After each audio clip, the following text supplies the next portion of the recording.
Mari kita beralih ke pantai Eropa Utara pada akhir abad ke-8. Di sana muncul bangsa Viking, pelaut dan pejuang yang ditakuti seluruh Eropa. Mereka datang tiba-tiba, bergerak cepat, dan menyerang titik lemah. Kapal panjang mereka berdaya apung rendah. Kapal itu bisa mendekati hampir setiap pantai dan menyusuri sungai. Pendaratan hanya membutuhkan waktu beberapa menit. Target mereka adalah biara, desa pesisir, dan gudang. Viking menghindari pertempuran besar. Mereka mengambil jarahan lalu pergi sebelum pasukan tiba. Taktik ini bertahan puluhan tahun, hingga penguasa memperkuat pertahanan pesisir dan sungai.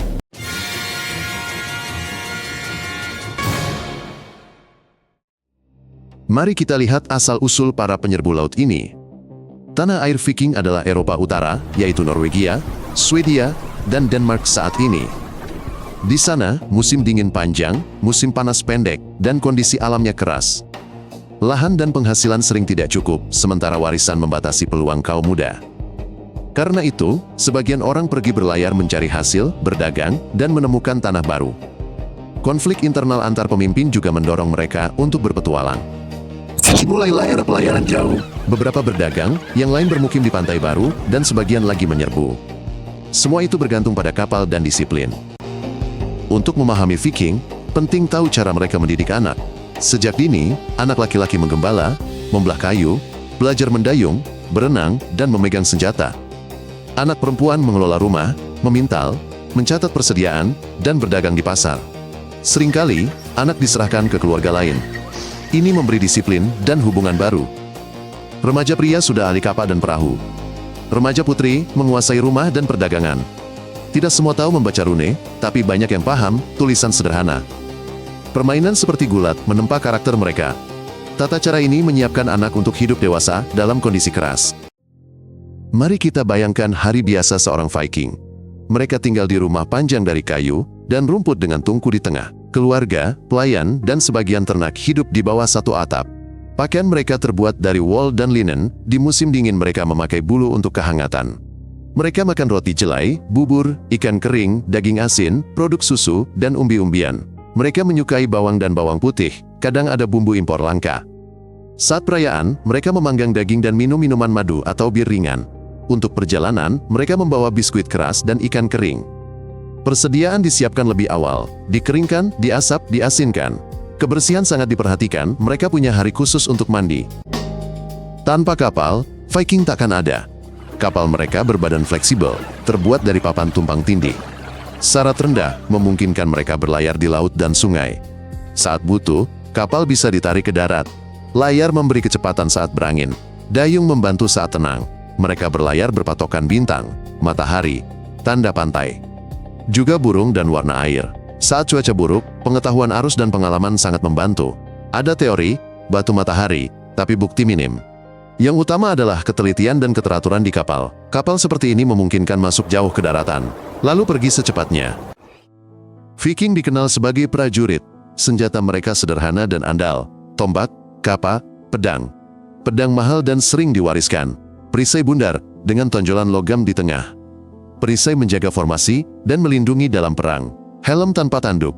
Baju zirah tidak semua orang punya. Awalnya, Viking melempar tombak, lalu mereka bertarung jarak dekat. Dasarnya adalah dinding perisai dan serangan singkat. Dalam penyerbuan, mereka hindari medan terbuka. Mereka ambil jarahan dan pergi sebelum pasukan tiba. Sumber menyebut berserker, pejuang tanpa ziroh yang garang, tapi jumlah mereka sedikit. Viking memiliki struktur masyarakatnya sendiri. Petani bebas, pemimpin bangsawan, dan rakyat bawahan, semua punya tempat. Urusan penting diputuskan di pertemuan, tempat berdebat, memberi denda, dan menghukum.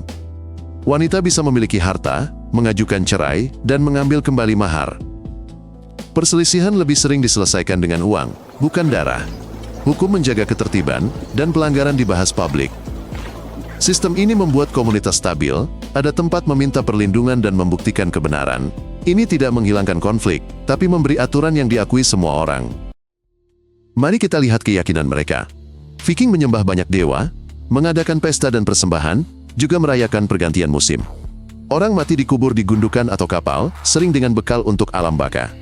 Rune diukir di batu, tulisan singkat tentang perjalanan, pembelian tanah, atau mengenang seseorang. Pada abad ke-10 dan ke-11, Kristen datang dari selatan. Gereja dibangun menggantikan tempat kurban, dan kebiasaan lama berdampingan dengan iman baru. Transisi memakan waktu beberapa generasi. Dekat laut, tatanan baru lebih cepat diterima daripada di pedalaman. Viking bukan hanya prajurit, tapi juga pedagang. Mereka mengekspor bulu, ikan, logam, ambar, dan hasil kerajinan tangan. Sebagai gantinya, mereka membawa perak, kain, anggur, dan rempah-rempah. Budak adalah bagian penting ekonomi. Mereka diambil dari penyerbuan atau dibeli dari tetangga. Mereka dipekerjakan atau dijual kembali. Ini adalah hal biasa kala itu. Kemudian, di bawah pengaruh hukum baru dan gereja, perbudakan melemah. Pekerja bayaran menggantikan budak. Perdagangan memberi penghasilan dan menghubungkan utara dengan selatan serta timur. Berkatnya, pelayaran jadi menguntungkan bahkan tanpa penjarahan. Tidak semua Viking pergi ke barat.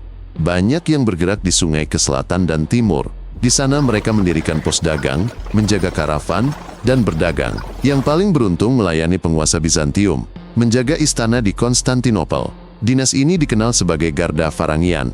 Itu membawa perak, kain, dan barang langka.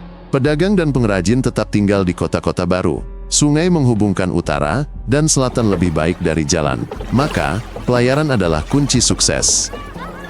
Permukiman muncul di penyeberangan, tempat kebiasaan lokal dan utara bercampur. Mari kita lihat ekspedisi bangsa Viking ke barat.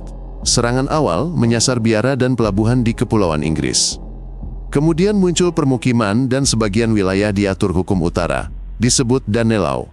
Jejak bahasa Viking masih ada dalam nama kota dan kata-kata Inggris. Mereka mencapai pulau-pulau Atlantik, menguasai tanah baru, dan sekitar awal abad ke-11 tiba di seberang samudra. Koloni permanen gagal, tapi pelayaran membuktikan keahlian mereka membangun kapal, bernavigasi, dan berani menjelajah jauh. Sebagian Viking menyusuri sungai-sungai Eropa Timur. Bangsa Varangia menjalin aliansi dengan pemimpin lokal. Mereka menarik biaya untuk menjaga jalur. Mereka juga membantu membangun benteng. Lambat laun, sebagian mereka berasimilasi dengan bangsawan lokal. Mereka mengadopsi bahasa dan kepercayaan tetangga. Para ilmuwan memperdebatkan peran mereka dalam pembentukan negara-negara awal. Namun, jelas terlihat perdagangan dan organisasi militer di sungai-sungai menguat. Jalur utama adalah rute dari utara ke selatan. Melalui jalur ini, barang dan orang-orang bergerak.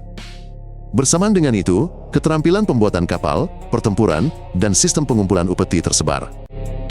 Banyak mitos seputar Viking. Helm bertanduk itu fiksi. Yang asli tak bertanduk. Mereka dianggap kotor. Padahal ada hari mandi khusus. Kisah elang darah ada di teks akhir. Ilmuwan menganggapnya legenda, bukan praktek. Viking sering digambar perampok. Padahal mereka bertani, berkerajinan, dan berdagang. Ingatlah, banyak catatan dari biarawan yang mereka rampok. Jadi teks menyoroti kekejaman. Jika mitos dipisah dari fakta, gambarannya lebih jelas. Kekuasaan Viking berubah seiring pergantian kepercayaan mereka. Pada abad ke-10 dan ke-11, Viking menganut Kristen, membangun gereja dan pengadilan baru. Permusuhan darah dibatasi, denda menggantikan pembalasan. Alih-alih banyak kepala suku, muncullah kerajaan yang memungut pajak dan membangun benteng di pesisir. Penyerbuan kehilangan makna, pertahanan menguat, perdagangan lebih aman dan menguntungkan. Hukum dicatat pada kulit yang diolah agar awet tersimpan. Perlahan, sukses di negeri asing diganti penghasilan dari kerajinan dan transportasi. Era Viking mulai memudar. Eropa memperkuat perbatasan dan membangun benteng. Tebusan untuk serangan pun langka. Simbol akhirnya adalah pertempuran Stamford Bridge. Terjadi dekat York tahun 1066, di mana tentara utara kalah. Perdagangan jadi lebih aman dan menguntungkan daripada perang.